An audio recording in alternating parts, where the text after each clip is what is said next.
Aujourd'hui, je souhaiterais vous parler du gypaète barbu. C'est un rapace, c'est même un vautour et un charognard. Le voici. Mais là, ça vous donne rien au niveau de la taille. Donc, observez par rapport à une taille humaine. Donc, c'est un rapace qui est très grand, qui fait quasiment 3 mètres d'envergure, exactement autour de 2,80 m. Pour vous donner une idée, voilà, mon envergure elle est d'1,80 m. Donc, il faut rajouter encore 50 cm de chaque côté et vous aurez la taille de cet oiseau. Donc, il est immense. Pour le reconnaître, assez facile, en l'air il va avoir la silhouette d'un faucon avec des ailes en faucille, des ailes qui vont être plutôt pointues. Sinon, quand vous voyez de près, il va avoir des ailes qui vont être noires, un poitrail orangé et une queue très longue cuniforme. Pourquoi il a ce poitrail orangé? Parce que cet oiseau va aimer prendre des bains d'eau ferrugineuse avec beaucoup d'oxyde de fer qui va lui donner cet aspect un peu rouille. Cet oiseau, qui est donc un charognard, va manger que des os. Il est hyper spécialisé, donc il arrive en dernier dans une curée.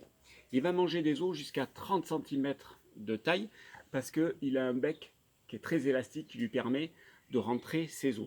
Si un os est très gros, par exemple une omoplate, un fémur, il va le prendre dans ses serres. C'est le seul vautour qui peut attraper des choses dans ses serres. Les autres sont plutôt des oiseaux marcheurs. Pour aller chercher un endroit où il y a plein de pierres, un pierrier, pour après jeter son os qui va se casser en deux et il va pouvoir le manger. C'est pour ça qu'on l'appelle en espagnol le quebratanuesos et en français le casseur d'os. À savoir que c'est une espèce qui est assez menacée.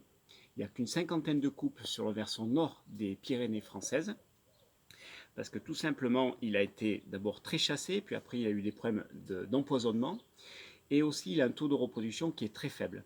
On va dire qu'un couple arrive à élever un jeune tous les 3 ans. Donc vous vous rendez compte, ça fait très très peu de jeunes à l'envol.